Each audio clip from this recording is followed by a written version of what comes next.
నమస్తే welcome to TV 45 news నేను Srilatha bulletin ముందుగా హెడ్లైన్స్ చూద్దాం సూరారం పోలీస్ స్టేషన్ పరిధిలో వరుస బైక్ దొంగతనాలకు పాల్పడుతున్న వ్యక్తిని అరెస్ట్ చేసిన పోలీసులు దొరలు భూస్వాముల ఆగడాల నుంచి ప్రజలను చైతన్యపరిచి రక్షించింది ఎర్రజెండా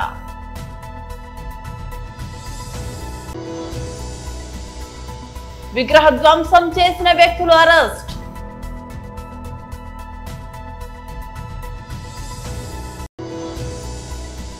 పేదరిక నిర్మూలనే P4 లక్ష్యం శిక్షణ కార్యక్రమంలో జేసీ సేతు మాధవన్ రాజకీయాల కంటే విద్యార్థుల భవిష్యత్తే తనకు ప్రధానమని మహబూబ్ నగర్ ఎమ్మెల్యే శ్రీ ఎన్ఎం శ్రీనివాస్ రెడ్డి స్పష్టం చేశారు. మహబూబ్ నగర్ ఫస్ట్ వందే మాతరం ఫౌండేషన్ ఆధ్వర్యంలో నిర్వహిస్తున్న 100% కార్యక్రమానికి ఎంపికైన ప్రభుత్వ పాఠశాలలో చదువుతున్న విద్యార్థుల తల్లిదండ్రులతో మహబూబ్ నగర్ నగరంలోని ఎమ్మెల్యే క్యాంపు కార్యాలయంలో జరిగిన ఆత్మీయ సమ్మేళనం కార్యక్రమానికి ఎమ్మెల్యే గారు ముఖ్య అతిథిగా హాజరై మాట్లాడారు. 4-5 సంవత్సరాలు మీ పిల్లల చదువు పట్ల ప్రత్యేక శ్రద్ధ తీసుకోవాలని తల్లిదండ్రులకు సూచించారు. మీ సొంత పనుల్లో పడి పిల్లలను పట్టించుకోకపోతే పిల్లలు తప్పుదారి పట్టే అవకాశం ఉంటుందని ఆయన తల్లిదండ్రులకు హెచ్చరించారు. కాటికి చేరే వరకు మనం గర్వంగా జీవించేలా మన పిల్లలను మనం తీర్చిదిద్దేందుకు అందరూ కలిసి రావాలని ఆయన పిలుపునిచ్చారు. మీ పిల్లల భవిష్యత్తు కోసం ప్రతిరోజు పిల్లల పాఠశాల నుంచి ఇంటికి వచ్చిన తర్వాత దయచేసి టీవీలు సెల్ ఫోన్లను కట్టి పెట్టాలని ఆయన సూచించారు. మీరు చేసే చిన్న త్యాగమే మీ పిల్లలను ఉన్నత శిఖరాలకు చేరుస్తుందన్నారు. తల్లిదండ్రుల కృషి లేనిదే ఎవరు ఉన్నత శిఖరాలకు చేరుకోలేరన్నారు. అందుకు ఉదాహరణ బ్యాడ్మింటన్ క్రీడాకారిణి పివి సింధు అని. ఆమె బ్యాడ్మింటన్ లో ప్రపంచ స్థాయిలో రాణించిందంటే వారి తల్లిదండ్రులు చేసిన త్యాగం కృషి తెర వెనుక ఎంతో ఉందన్నారు. గత సంవత్సరం ప్రభుత్వం జూనియర్ కళాశాలలో చదివిన విద్యార్థులు 114 మందికి ఇంజనీరింగ్, అగ్రికల్చర్ మరియు ఫార్మసీలలో సీట్లు ఉచితంగా పొందారని ఆయన గుర్తు చేశారు. తాను రాజకీయాల కోసం ఈ కార్యక్రమం చేయడం లేదని స్పష్టం చేశారు. మేము ప్రభుత్వము, టీచర్సు, స్వచ్ఛంద సంస్థలు, మేము అపాయింట్మెంట్ చేసుకున్న విద్యా వాలంటీర్లు అందరం కూడా ఒకటే ఒక కోరిక మీ నుంచి కోరుతా ఉన్నాం. మీ పిల్లల్ని చదివించే బాధ్యత మేము తీసుకున్నాం. వారికి మంచి వాతావరణం ఇంట్లో కల్పించి వారిని కంట కనిపెట్టి చదువు వైపు మళ్లించేటట్లుగా చేయడం వరకే మీ బాధ్యత. ఈ 4 సంవత్సరాలు మనం మన పిల్లల్ని పట్టించుకోకుంటే వాళ్ళు పక్కదారి పట్టే ప్రమాదం చాలా ఉంది. ఒక్కసారి వాళ్ళ ఇంటర్మీడియట్ వరకు వాళ్ళకు మంచిగా మంచి మార్గంలో మనం వాళ్ళని తీసుకొని పోతే ఇక పైన వాళ్ళే గట్టిగా పట్టుబట్టి చదువుకొని మంచిగా ఉన్నత స్థానాల్లోకి పోతారు. అందుకే ఈ 8th, 9th, 10th చదువుకుంటున్న పిల్లల తల్లిదండ్రుల బాధ్యత చాలా ఉంది. ఇది మళ్ళీ మీకు చెప్తా ఉన్నానమ్మా. మీకు ఏ ఇబ్బంది ఉన్నా మీ పాఠశాలలో అవి మా దృష్టికి తీసుకురావచ్చు. ఇది కేవలం 10th క్లాస్ కోసం చేయట్లే. ఇప్పుడు వాళ్లకు మంచి చదువును అందిస్తే వాళ్లకు బేసిక్ నాలెడ్జ్ అనేది బాగా ఉంటే రేపు భవిష్యత్తులో వాళ్ళు ఏం కావాలనో నాకు ఎక్కడ ఇంట్రెస్ట్ ఉందనేది వాళ్ళే నిర్ణయం తీసుకుంటారు. మీ అందరికీ కూడా ఎక్కడో హైదరాబాద్కు పోవాల్సిన పని లేకుండా ఈ 20 నెలల్లో మేము అందరం చేసిన పని ఏంటంటే కాలేజీలు అన్నిటినీ హైదరాబాద్ నుంచి తీసుకొచ్చి కామారెడ్డి జిల్లాపై పగబట్టిన వాన. జిల్లా కేంద్రంలో మళ్లీ భారీ వర్షం మొదలైంది. గత నెలలో కురిసిన భారీ విపత్తుకు ఇంకా కోలుకోకముందే మంగళవారం మధ్యాహ్నం నుంచి కామారెడ్డి పట్టణం వర్షానికి రోడ్డు జలమయమై వాహనదారులు ఇబ్బందులు పడుతున్నారు.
సూరారం పోలీస్ స్టేషన్ పరిధిలో వరుస బైక్ దొంగతనాలకు పాల్పడుతున్న వ్యక్తిని అరెస్ట్ చేసిన పోలీసులు నర్సాపూర్కు చెందిన సాదిక్ అనే వ్యక్తి అరెస్ట్. సులభంగా డబ్బు సంపాదించాలనే ఉద్దేశంతో బైకుల దొంగతనానికి పాల్పడుతున్న సాదిక్ గతంలో ప్లంబర్ గా పనిచేసిన అనుభవం ఉండడంతో డమ్మీ తాళం చెవి వాడి బైకులను ఎత్తుకెళ్తున్న సాదిక్ తనిఖీలో భాగంగా సూరారం చౌరస్తాలో అనుమానాస్పదంగా తిరుగుతున్న సాదిక్ ను అరెస్ట్ చేసి అతని వద్ద దొంగిలించిన 10 ద్విచక్ర వాహనాలను స్వాధీనం చేసుకుని రిమాండ్ కు తరలించారు.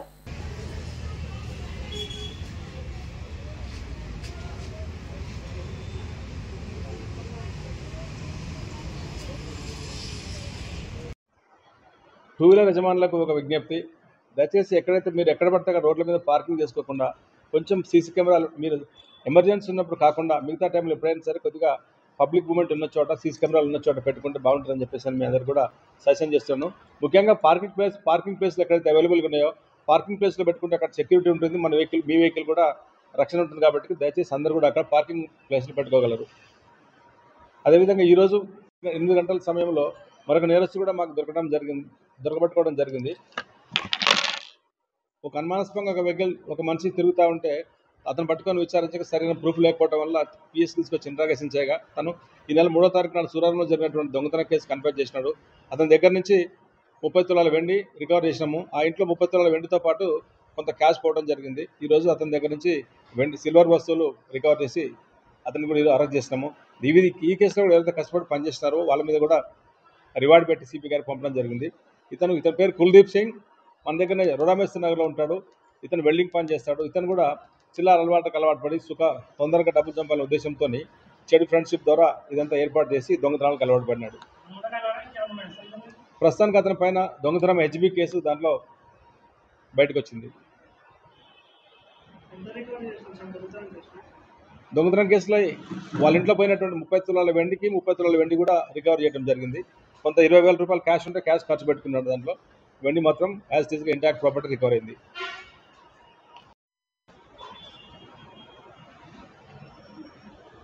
సుమారు గత 2 నెలల నుంచి సూరారం పోలీస్ స్టేషన్ పరిధిలో చాలా చోట్ల అక్కడక్కడ బైక్ దొంగతనాలు జరుగుతూ ఉంటాయి. వరంగల్ జిల్లా తెలంగాణలో దొరల భూస్వాముల ఆగడాల నుంచి ప్రజలను చైతన్యపరిచి రక్షించింది ఎర్ర జెండా అని ఎంసీపీఐయు నగర కార్యదర్శి ఎం సాగర్ తెలిపారు. వరంగల్ పట్టణంలోని కాశీబుగ్గలో తెలంగాణ రైతాంగ సాయుధ పోరాట వారోత్సవాల సందర్భంగా MCPIU party Kashibugga area committee ఆధ్వర్యంలో సమావేశం జరిగింది. ఈ సమావేశానికి పూలేపాక రవీందర్ అధ్యక్షతన వహించారు. ఈ కార్యక్రమంలో ఏరియా కార్యదర్శి పరిమెల్ల గోవర్ధన్ రాజు, ఎంసీపీఐయు నగర కార్యదర్శి మాలావత్ సాగర్, నాయకులు నగేష్, ఎం వెంకటేశ్వర్లు, ఎండి యాకూబ్, రఘుపతి, స్వప్న తదితరులు పాల్గొన్నారు. ఈ సందర్భంగా ఎం సాగర్ మాట్లాడుతూ తెలంగాణ సాయుధ పోరాటం తర్వాత తెలంగాణ ప్రజలకు మేలు జరిగింది అని తెలిపారు. దున్నే వాడితే భూమి కావాలనే నినాదంతో ఎర్ర జెండా సాయుధ పోరాటం చేసినట్లు ఆయన పేర్కొన్నారు.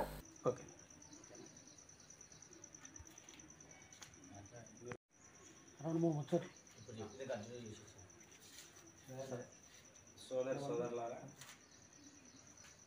ఈరోజు వీర తెలంగాణ వరంగల్ నగర కమిటీ నిర్ణయించుకోవడం జరిగింది. ఆ నిర్ణయంలో భాగంగా కాశీబుగ్గ ఏరియాలో ఉన్నటువంటి అందరికీ కూడా పార్టీ నగర కమిటీ వైపు నుండి వీర తెలంగాణ రైతాంగ సాయుధ పోరాట చరిత్రను ఈరోజు బీజేపీ వక్రీకరిస్తూ దాన్ని మతము రంగు పులమడం కోసం ఈరోజు బీజేపీ ప్రధానంగా ప్రయత్నం చేస్తూ ఉంది. ఎందుకంటే ఈ పోరాటంలో కనీసం బీజేపీ కానీ బీజేపీ శ్రేణులు కానీ ఈ దేశంలో ఉన్న ఆర్ఎస్ఎస్ కానీ ఎక్కడ దాని పాత్ర లేదు. కానీ ఈ చరిత్రనంతా కూడా ఒక తప్పుడు చరిత్రగా, వీధి పోరాట చరిత్రగా వక్రీకరించడం కోసం ప్రధానంగా బీజేపీ ప్రయత్నం చేస్తూ ఉంది.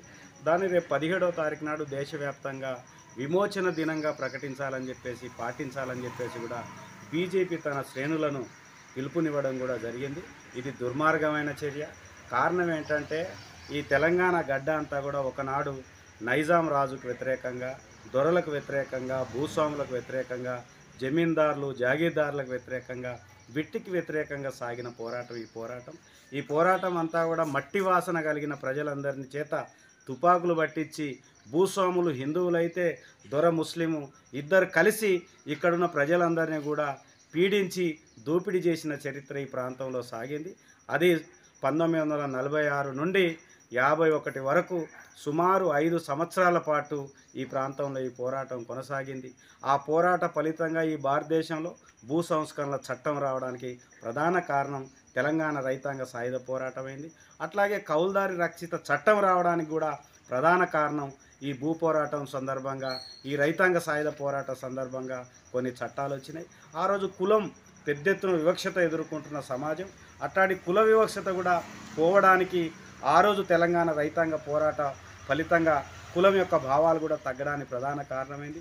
మరోవైపు భాషాపరమైన వివక్షత కూడా ఈ తెలంగాణ గడ్డ మీద కొనసాగుతూ ఉంది. అట్లాంటి భాషాపరమైన వివక్షత నుండి కూడా ఈరోజు ప్రజలను విముక్తి చేసింది తెలంగాణ రైతాంగ సాయుధ పోరాటం. అట్లాంటి చరిత్ర ఈ గడ్డ మీద సాగింది. ఆ చరిత్ర అంతా కూడా ఎర్రజెండా చరిత్ర, కమ్యూనిస్టుల చరిత్ర, ఎర్రజెండా చరిత్ర, కమ్యూనిస్టుల చరిత్ర, 4000 మంది అమరుల త్యాగంతో ఏర్పడ్డ చరిత్రను ఈరోజు బీజేపీ, ఆర్ఎస్ఎస్ పనిగట్టుకొని హిందూ ముస్లింల మధ్యలో జరిగిన కొట్లాటలాగా ఈరోజు చరిత్రను, తప్పుడు చరిత్రను సృష్టించడం కోసం బీజేపీ ప్రయత్నం చేస్తూ ఉంది. అందుకే ఈ దేశంలో ఉన్న విద్యావేత్తలు, మేధావులు, ప్రజలందరూ కూడా గమనించాలి. ఇట్లాంటి తెలంగాణ రైతాంగ సాయుధ పోరాట చరిత్ర ప్రజలందరినీ కూడా విముక్తి చేయడం కోసం సాగిన చరిత్ర. అట్లాంటి చరిత్రను విస్మరిస్తే రేపు భవిష్యత్ తరానికి నష్టం జరుగుద్ది. కాబట్టి ఈరోజు ఆలేరు పట్టణంలోని రహదారి బంగ్లాలో మాజీ teacher MLC Katepalli Janardhan Reddy media సమావేశం నిర్వహించారు. ఈ పాలనలో రజాకార్లు పరిపాలించిన తెలంగాణ ప్రాంతానికి 17 సెప్టెంబర్ 1948లో స్వాతంత్రం వచ్చిందని అన్నారు. కేంద్ర ప్రభుత్వం ఆధ్వర్యంలో సెప్టెంబర్ 17న తెలంగాణ విమోచన దినోత్సవం జరుపుతున్నామని, పట్టణ మండలాల్లో జాతీయ జెండా ఎగరవేయాలని కోరారు. సెప్టెంబర్ 17 ప్రాముఖ్యతను విద్యార్థుల పాఠ్య పుస్తకాల్లో పెట్టి బలిదానం చేసిన మహానీయుల చరిత్రను భావితరాలకు తెలిసే విధంగా చేయాలని సూచించారు. నరేంద్ర మోదీ నాయకత్వంలో ఆర్థికంగా ప్రపంచ వ్యాప్తంగా 3వ స్థానంలో మన భారతదేశాన్ని తీసుకొచ్చిన ఘనత నరేంద్ర మోదీకి దక్కిందని అన్నారు. ఈ కార్యక్రమంలో రాష్ట్ర కార్యవర్గ సభ్యులు దాసరి మల్లేశం, జిల్లా ఉపాధ్యక్షులు పన్నాల చంద్రశేఖర్ రెడ్డి, జిల్లా ప్రధాన కార్యదర్శి కాదూరి అచ్చయ్య, జిల్లా కార్యదర్శి కామటికారి కృష్ణ, జిల్లా కోశాధికారి సోమనర్సయ్య, జిల్లా మోర్చాల అధ్యక్షులు ఫకీర్ రాజేందర్ రెడ్డి, జిల్లా యువ మోర్చా ప్రధాన కార్యదర్శి దయ్యాల కుమారస్వామి, ఆలేరు పట్టణ అధ్యక్షులు నంద గంగేష్, మండల అధ్యక్షులు పూజారి కుమారస్వామి గౌడ్, పట్టణ జనరల్ సెక్రటరీ సుంకరి సృజన కుమార్ గౌడ్, ఎలగాల వెంకటేష్, కిసాన్ మోర్చా పట్టణ అధ్యక్షులు పూల హనుమంతు, సేవపక్షం జిల్లా కో కన్వీనర్ కంతుల శంకర్, పట్టణ కన్వీనర్ ఐలి సందీప్ గౌడ్, పట్టణ కో కన్వీనర్ పరమణి స్వామి, జిల్లా కౌన్సిల్ మెంబర్ వడ్డెమాన్ నరేందర్, బందెల సుభాష్, బడుగు జహంగీర్, కల్లెం రాజు గౌడ్, బైరి మహేందర్ గౌడ్, సముద్రాల శ్రీనివాస్, శేషత్వం అమరేందర్, జాలపు సురేందర్ రెడ్డి, కల్లెం రాజు, ద్వారపు రమణ, సుక్కరాజు, సోమిశెట్టి మహేందర్ తదితరులు పాల్గొన్నారు. అంటే 17 సెప్టెంబర్ను ఈ తరము పిల్లలు మర్చిపోయే రోజులు ఏర్పడ్డాయి. గతంలో మేము చిన్న ఉన్నప్పుడు మా తాతలు కానీ అమ్మమ్మలు కానీ రజాకార్లు చేసినటువంటి అరాచకాలను వాళ్ళు చెప్పేవాళ్ళు. ఏ విధంగా హింస పెట్టేవాళ్ళు, ఏ విధంగా చేసేవాళ్ళు. యావత్ భారతదేశం అంతా 15 ఆగస్టు 1947 నాడు స్వాతంత్రం వచ్చిన సందర్భంగా స్వతంత్రాన్ని అందుకొని, ఫలాలను అందుకొని వాళ్ళు సంతోషంగా ఉంటే, తెలంగాణలో నిజాం నిరంకుశత్వ పాలనలో ఆనాడు మనకు స్వాతంత్రం సిద్ధించింది 17 సెప్టెంబర్ 1948.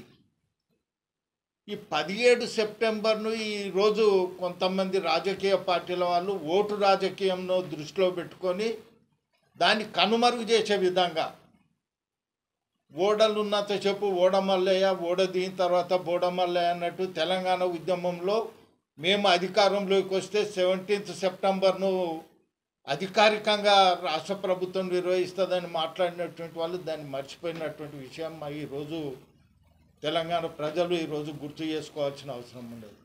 అదే మన పక్క రాష్ట్రం మా కర్ణాటకలో కొంత భాగం, మహారాష్ట్రలో కొంత భాగం కూడా ఈ 17 సెప్టెంబర్ నాడు వాళ్ళకు స్వాతంత్రం వస్తే వాళ్ళేమో ఆ రాష్ట్ర ప్రభుత్వాలు అధికారికంగా ఈరోజు 17 సెప్టెంబర్ నాడు జరుపుకుంటే మన దగ్గర 17 సెప్టెంబర్ జరుపుకోవడానికి జంకుతున్నారంటే ఒకసారి ఆలోచన చేయాల్సిన అవసరం ఉందనే విషయాన్ని మీకు తెలియజేస్తున్నాను. ఆనాడు ఉన్నటువంటి రజాకారులు నిజాం యొక్క నిరంకుశత్వ పాలనకు, ఎందుకనంటే మహిళలను కూడా ఆ రోజు బట్టలు లేకుండా బతుకమ్మ ఆడించి నానా హింస పెట్టినటువంటి సందర్భాలు ఆనాడు మన పెద్దలు చెప్పేవాళ్ళు.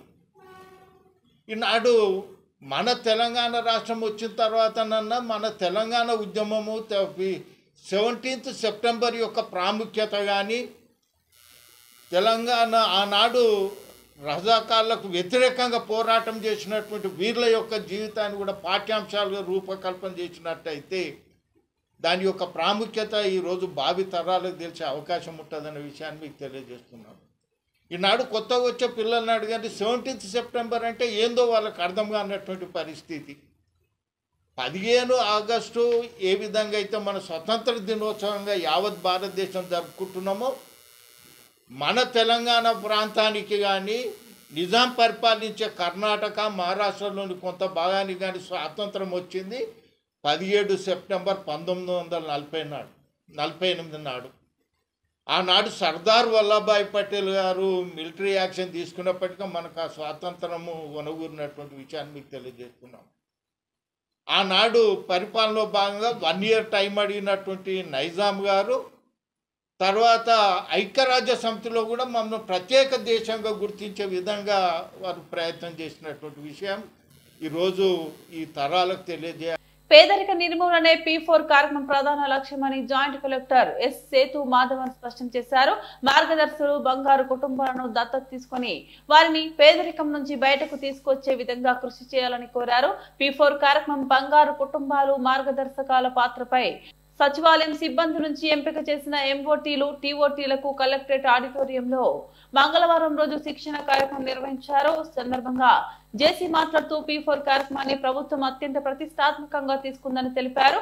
రాష్ట్రంలో సున్నా పేదరికమే లక్ష్యంగా ఈ కార్యక్రమాన్ని ముఖ్యమంత్రి రూపొందించారని వివరించారు. మార్గదర్శులు పేద కుటుంబాలను వ్యక్తిగతంగా దత్తత తీసుకుని పేదరికం నుంచి వారు శాశ్వతంగా బయటపడే విధంగా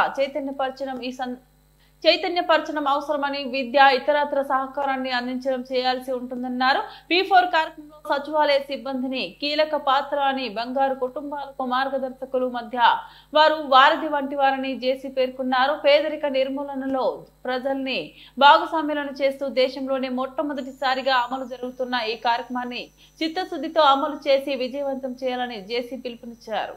ఎవరైతే మచ్ నీడెడ్ పీపుల్ ఉన్నారో వాళ్ళకి బాగా హెల్ప్ అవుతుంది సార్. ఇది మెంటర్షిప్ పరంగా, మెడికల్ పరంగా చాలా మంది ఓల్డ్ ఏజ్ పీపుల్ ఉన్నారు, వాళ్ళకి కూడా కొంత డిస్కౌంట్స్ మెడికల్ మెడిసిన్స్ లో కానీ అంటే ట్రీట్మెంట్స్ లో స్కానింగ్ లో ఆల్రెడీ స్టేట్ గవర్నమెంట్ నుంచి వచ్చింది. దాంట్లో కూడా నీడ్స్ అనేవి కంప్లీట్ గా ఫ్యామిలీ నీడ్స్, కామన్ కిచెన్స్ ఏవైతే ఉన్నాయో అలా కొంతమంది నేర్చుకున్నారు. బిట్స్ అండ్ పీసెస్ గా అక్కడక్కడ వాలంటరీ ఎవరో ఒకరిద్దరు చేసి ఉంటారు. But as a government policy, like initiative, entire state we are into this with a much bigger objective, so that manavalki meme help cheyabothunam, so that we all will be like above the poverty line on someday. And indaka Raviteja cheppinattu, yes, if at all a government person goes and talk to a family, they'll feel much appreciated. ఫ్యామిలీతో government officer, మీరు government officer, అది కూడా మంచి పొజిషన్లో ఉన్న government officer, village లెవెల్లో ఉన్నవాళ్ళు డైరెక్ట్గా వాళ్ళ ఇంటికి వెళ్ళి ఇదిగో ఇలా జరుగుతుంది వాళ్ళతో 2 నిమిషాలు మాట్లాడితే వాళ్ళకి ఇంపార్టెన్స్ ఇస్తే they will feel more responsible and also happy. Because I never interacted to government officer unless I cleared my exam. అప్పుడు దాకా నేను ఒక ఆఫీసర్తో కూడా, ఒక గ్రౌండ్ లెవెల్ ఆఫీసర్తో కూడా నేను I've never interacted. But if at all somebody interacts with you, somebody gives importance to you, importance ichi vaalla time ichi meer maatladte, they'll feel much appreciated and happy. And cheste automatically they'll understand. And government's objective or intiki teeskellalsina bajata manakundi. Please do that. Okay, right. Thank you sir. Me busy schedule lo kuda na kosam vachananduku thank you very much sir. I will continue.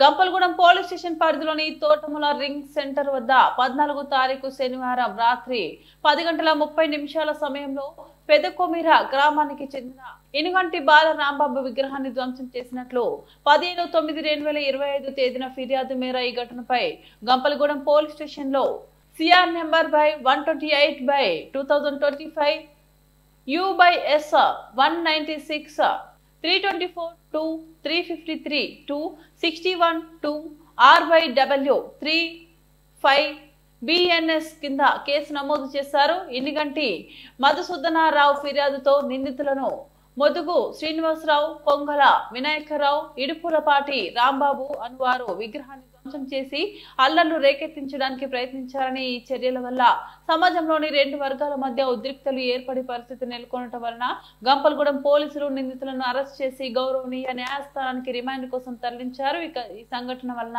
శాంతి భద్రతలకు భంగం కలగకుండా గంపలగూడెం గ్రామంలో అదనపు police బలగాలు మోహరించాయని తెలిపారు. Tiruvuru circle inspector Giribabu తెలిపారు. Gampalagudem police station Thotamula దగ్గర గతంలో అక్కడ స్థానిక తెలుగుదేశం పార్టీ లీడర్ అయినటువంటి ఇనుగంటి బలరాం బాబు అనే వ్యక్తి యొక్క విగ్రహం ఏర్పాటు చేయడం జరిగింది. దానికోసం ఇంకా ప్రారంభం అయితే జరగలేదు. ఆ విగ్రహాన్ని ఏర్పాటు చేసిన క్రమంలో మోదుగుమూడి శ్రీనివాసు, పొంగల వినాయకరావు, ఇడుపులపాటి రాంబాబు అనే ఇలా ముగ్గురు వ్యక్తులు కూడా ఇందులో మోదుగుమూడి శ్రీనివాస్ అనే అతను 14వ తారీఖు రాత్రి 14/9/2025 రాత్రి సుమారు 10:30 గంటల సమయంలో ఆ విగ్రహాన్ని ధ్వంసం చేయడం జరిగింది. సుత్తితో తీసుకొని కొట్టడం ద్వారా ధ్వంసం చేయడం జరిగింది. దీని మీద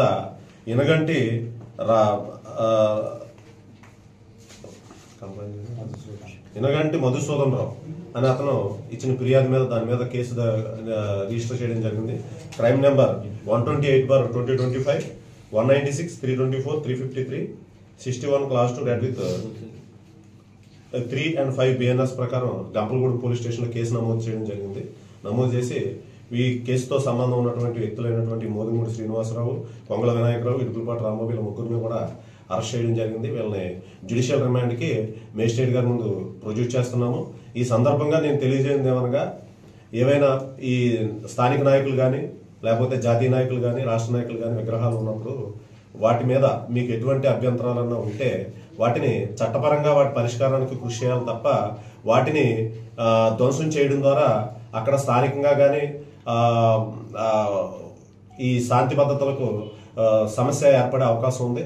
ఆ వర్గాల మధ్య ఘర్షణ వాతావరణం లేకపోతే ప్రజల మధ్య విద్వేషానికి అవకాశం ఉంది. కాబట్టి ఇటువంటివి ఏమైనా కార్యక్రమాలు ఉంటే చట్టపరంగా పరిష్కరించాలి తప్ప మీరు ఈ విగ్రహాల మీద ధ్వంసానికి కానీ లేకపోతే వేరే విధంగా చర్యలకు పాల్పడినట్లయితే అవి చట్టపరంగా నేరం. వాటిని కేసులు రిజిస్టర్ చేసి అటువంటి చర్యలకు పాల్పడిన వాళ్ళ మీద కఠినమైన చర్యలు తీసుకోవడం జరుగుతుంది. కాబట్టి అందరూ గమనించి ఇటువంటి చర్యలు పాల్గొనకుండా చట్టపరంగా పరిష్కారానికి కృషి చేయవలసిందిగా తెలియపరుస్తున్నాం. Thank you. బులెటిన్ ముగించే ముందు మరోసారి హెడ్లైన్స్ చూద్దాం. సూరారం పోలీస్ స్టేషన్ పరిధిలో వరుస బైక్ దొంగతనాలకు పాల్పడుతున్న వ్యక్తిని అరెస్ట్ చేసిన పోలీసులు. దొరలు భూస్వాముల ఆగడాల నుంచి ప్రజలను చైతన్యపరిచి రక్షించింది ఎర్రజెండా.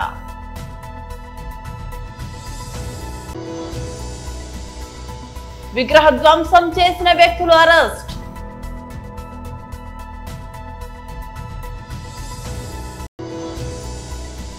పేదరిక నిర్మూలనే P4 లక్ష్యం. శిక్షణ కార్యక్రమంలో జేసీ సేతు మాధవన్. ఇవి బులెటిన్ అప్డేట్స్. మరో బులెటిన్ మళ్ళీ కలుద్దాం. అంతవరకు సెలవు. నమస్తే.